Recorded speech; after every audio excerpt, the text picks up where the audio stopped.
je vais commencer par un chiffre qui est assez simple, 86%, un chiffre que vous devez, je pense, pour beaucoup d'entre vous connaître. Alors que si c'était les résultats d'une élection, ce serait énorme, hein, mais c'est juste le chiffre d'affaires qui est encore fait en commerce de détail aujourd'hui. Alors déjà, c'est gros comme ça, mais si j'enlevais des 14% qui sont faits en e-commerce, tout ce qui est fait sur des billets de train, des billets de spectacle, on se rend compte que le commerce vraiment de retail qui est fait en point de vente reste assez très très important aujourd'hui. Ça signifie quand même qu'aujourd'hui, on a 100 fois plus de chances de se faire détruire par le point de vente d'un côté que par Internet, et que donc c'est une impérieuse nécessité d'arriver à faire venir ses clients en magasin, plus qu'ils aillent chez votre concurrent. Surtout que quand une fois qu'ils sont arrivés chez vous, ces clients, ils sont à peu près 40 à 60% à passer à l'achat. Donc quand on est sur un site e-commerce, un bon site e-commerce de 4%, c'est génial. Donc vraiment, c'est un élément important.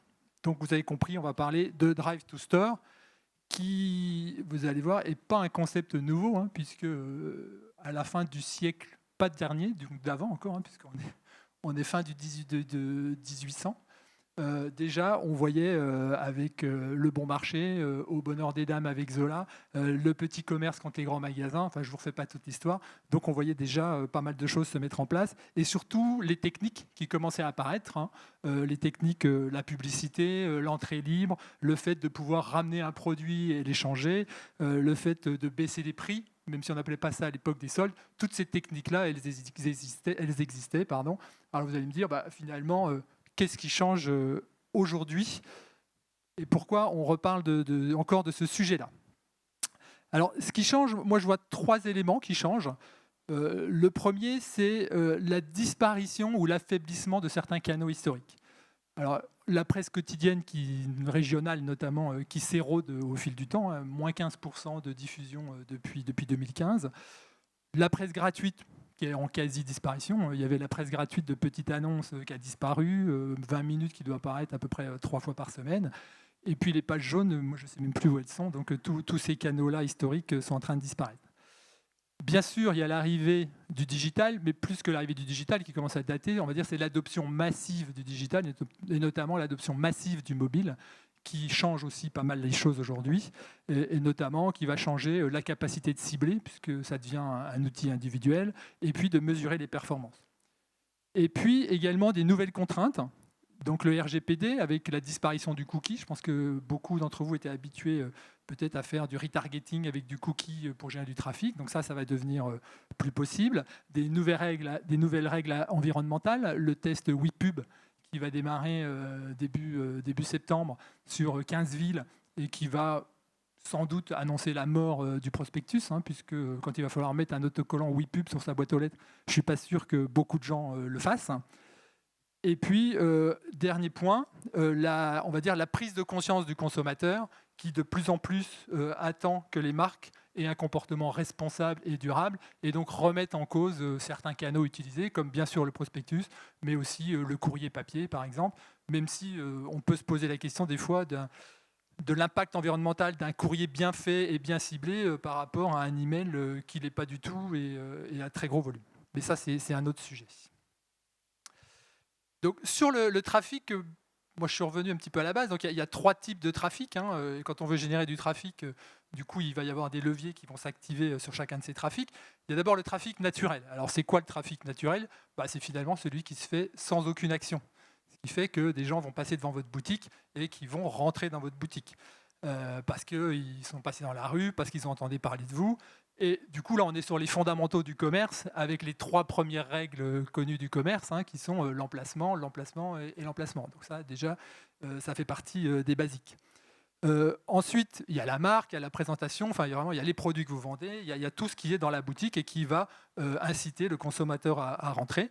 Et puis après, il y a, je dirais, tous les basiques ou tous les fondamentaux qui vont l'inciter à revenir, c'est-à-dire l'accueil, le service qu'il va avoir, la présentation du magasin. Et quand on voit les coûts qui sont nécessaires pour faire venir des gens en point de vente, si vous n'arrivez pas à les faire revenir derrière, c'est compliqué. Donc c'est aussi des sujets, c'est pour ça qui sont importants, et je pense que la génération de trafic, elle doit vraiment être prise dans sa globalité. Ensuite, on va avoir ce que moi j'appelle le fil rouge, ce qui finalement était l'annuaire, les pages jaunes avant et qui a un peu disparu, ce qu'on évoquait tout à l'heure. Donc c'est quoi aujourd'hui le fil rouge? C'est toute la présence, on va dire, sur les outils Internet, c'est Google My Business, Facebook, Instagram. Comment je m'assure que mon adresse est à jour, comment mes horaires sont à jour et tout ce genre de choses, et comment je traite aussi les avis consommateurs pour essayer de traiter les insatisfaits. Qu'on peut compléter également le fil rouge par du média online. Et puis enfin, on va retrouver toutes les actions marketing qui, elles, vont être à des moments clés qu'on va pouvoir activer en plus de tous ces leviers, on va dire, préexistants, et qui vont être bien sûr le prospectus, le marketing direct, email, SMS et autres, et qu'on va plutôt activer à des moments clés dans la vie, dans l'année, et pas en permanence, parce que sinon ça va vite saturer le consommateur.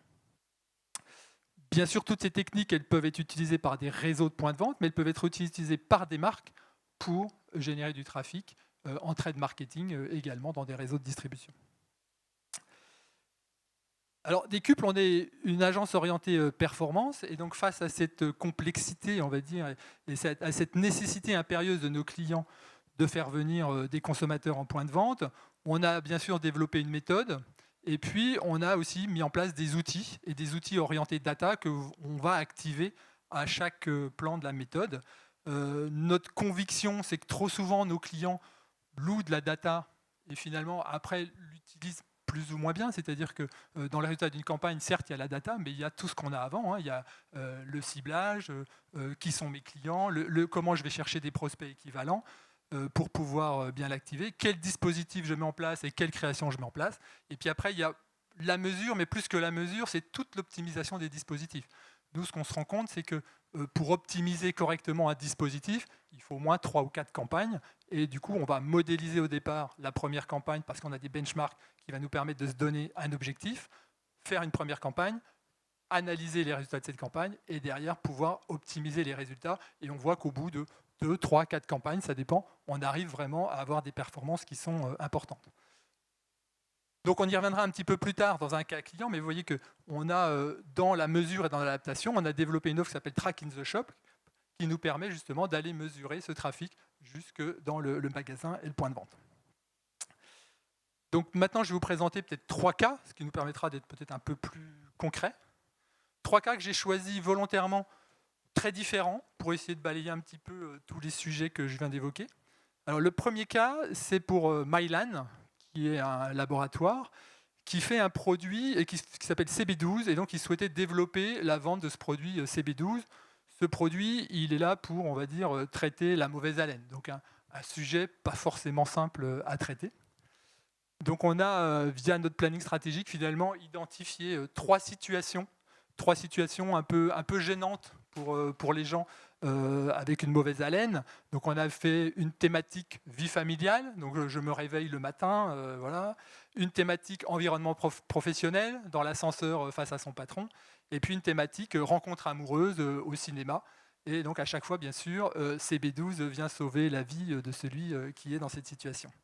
Donc on a conçu et réalisé 3 films pour faire ça. On a derrière activé des campagnes digitales et offline pour relayer ces campagnes en local, avec des adaptations locales. Et vous voyez ici, sur l'exemple qui est cité, un exemple lyonnais, où on parle du mâchon lyonnais le matin. Alors le mâchon lyonnais, pour les non-lyonnais, c'est un petit déjeuner très copieux avec de la cochonaille et des produits tripiers et du vin rouge tôt le matin. Donc c'est sûr, quand vous allez travailler à 8h30 après avoir mangé ça, il faut faire quelque chose. Et donc vous voyez, on a géolocalisé le contenu également, et derrière, mis en place des dispositifs qui permettaient aux clients de trouver la pharmacie ou la parapharmacie la plus proche pour trouver le CB12. Donc avec des résultats qui sont affichés, donc des taux de clic 2 fois supérieurs à la moyenne, et un développement surtout des ventes de 20% sur la période. Alors un deuxième cas qui est en fait un cas traité par Converteo. Donc Converteo est un cabinet de conseil qui fait partie du groupe Décuple. Et donc Décuple, l'agence, est intervenue, elle, plutôt sur la partie phase de test, donc de manière opérationnelle. Donc ça fait quand même des années qu'on parle dans la grande distribution du zéro prospectus. Je pense qu'on a tous entendu Michel-Édouard Leclerc annoncer qu'il a arrêté les prospectus. Je pense qu'il n'a toujours pas arrêté les prospectus. Mais on voit bien que les enjeux se renforcent aujourd'hui, puisque il y a, on en parle vraiment, une augmentation très forte du coût du papier. Alors ça, c'est très conjoncturel, mais en tous les cas, c'est très important en ce moment. Il y a le WePub, dont je parlais tout à l'heure, qui fait que demain, ça va être compliqué de continuer le prospectus. Il y a les enjeux RSE. Et puis, il y a un autre enjeu, mais qui est là depuis longtemps, c'est aussi le time to market. C'est-à-dire quand vous les faites du prospectus, il faut vous y prendre minimum 2 mois à l'avance. Et je pense que je suis gentil. Le temps de le concevoir, de l'imprimer et de le faire distribuer par Adrexo ou La Poste, ça prend un petit peu de temps. Voilà. Donc l'enjeu pour les distributeurs, et notamment pour But, c'est de réduire le prospectus, et si possible, sans impact sur le trafic dans ces magasins, puisque si jusqu'à maintenant les distributeurs n'ont pas arrêté, c'est que chaque fois qu'ils arrêtent, ils se rendent compte que globalement le trafic diminue. Donc Converteo a mis en place une méthode de Media Mix Modeling pour mesurer la contribution et le ROI de chaque média au trafic dans le point de vente. Donc où ils ont réussi à bien séparer, on va dire, la part du trafic naturel de la part du trafic généré par les différents médias. Et donc après, on s'est attaqué au trafic généré par les médias pour voir quelle était la contribution de chaque média à ce trafic et puis de voir comment on pouvait remplacer derrière le prospectus. Donc pour faire ça, on a point de vente par point de vente, ils ont segmenté les points de vente en différentes familles, parce que c'est pas pareil de traiter un magasin dans le 8e à Paris que de traiter un magasin à Guéret, au fin fond de... Alors, je ne sais pas s'il y a des gens qui habitent Guéret, mais c'est souvent l'exemple qu'on nous prend pour la génération de trafic. Donc voilà, donc c'est pas tout à fait la même chose. Donc ils ont clusterisé les points de vente, alors avec de l'urbain, du rural, du senior. Et puis derrière, ils ont mis en place des stratégies de test qui permettaient de tester les différents canaux et d'évaluer, de mesurer les impacts en diminuant le prospectus et en testant d'autres canaux face au prospectus. Donc c'est là que Décuple est intervenu pour, de manière opérationnelle, activer certains de ces canaux que vous voyez là, qui sont le display, le SMS, le social et bien sûr le SIA. Donc les résultats ont été que, jusqu'à maintenant, l'impact de la suppression des prospectus a été neutre. Alors des résultats qui ont été, pareil, pas forcément homogènes. Donc ils ont été en tous les cas extrêmement positifs, on va dire, sur les clusters prioritaires qui représentent une grosse part de chiffre d'affaires et donc qui sont beaucoup plus urbains, beaucoup plus jeunes, voilà, et donc où les médias digitaux ont très bien fonctionné. Sans doute un petit peu moins bon sur les clusters plus ruraux et plus seniors. Le SMS a été identifié comme un canal fortement impactant dans cette génération pour remplacer le prospectus. Et puis aujourd'hui, c'est des travaux qui continuent puisque Converteo est en train d'élargir les tests pour envisager une réduction encore plus forte des prospectus et puis surtout d'industrialiser toute cette méthode de Media Mix Modeling, notamment pour l'alimenter en data et sur la partie reporting. Dernier cas que je vous présente, alors c'est sans doute le plus simple, le plus basique du monde. C'est une campagne pour printemps. Alors je dis simple parce que finalement c'est les 8 jours en or et on envoie un SMS à des gens pour dire c'est les 8 jours en or. Donc jusque-là, super simple. Et puis, depuis longtemps, on était challengé par nos clients pour nous dire mais c'est bien, vous nous faites des campagnes de Drive to Store, mais comment on mesure qu'elles sont efficaces? Alors nous, on avait toujours la même réponse, on leur disait c'est simple, on vous met un coupon, et puis vous, quand les gens y passent en caisse, vous scannez le coupon, et puis vous savez exactement combien vous avez fait de vente. Ou on vous donne un code, et puis vous le saisissez dans votre caisse. Et puis, on va dire dans 95 ou 98% des cas, on nous dit ah oui, mais notre système de caisse, il ne sait pas lire le coupon, ou ça va ralentir la caisse de saisir le code. Et donc finalement, on n'arrivait jamais à aller jusqu'au bout. Alors on avait imaginé d'autres dispositifs avec des jeux, avec plein de choses, mais chaque fois c'est très compliqué. Et puis finalement, on a développé, donc on a pas mal regardé les prestataires sur le marché, et on a développé une offre qui s'appelle Track in the Shop, qui nous permet de mesurer réellement l'impact des gens qu'on déplace en magasin. Donc là, en l'occurrence, c'était un SMS, et on a pu mesurer combien de personnes qui ont reçu le SMS sont venues en magasin grâce à cet outil. Donc là, il y a deux outils différents, un où on peut mettre un boîtier. Nous, on a choisi de ne pas le mettre, ce qui nous permet d'être complètement indépendant, donc on est un petit peu moins précis, mais ce qui nous permet de vraiment mesurer. Et pour la première fois, finalement, on a eu un résultat de campagne avec un taux de visite à 2,26%, qui, quand on fait du marketing direct, on se rend compte que c'est pas mal, parce que quand vous faites, par exemple, un courrier, avoir 2,26% de retour sur un courrier, c'est bien. Donc 2,26% des gens qui se déplacent en point de vente, c'est très très bien. Et un coût par visite aux alentours de 6 €. Donc voilà, donc en synthèse, pour Décuple, il n'y a pas de performance drive to store finalement, vous l'avez compris, sans le respect des fondamentaux. Alors on nous interroge souvent, ou souvent on veut nous tester sur ah bah il y a ce magasin qui ne marche pas, donc on va faire une opération drive to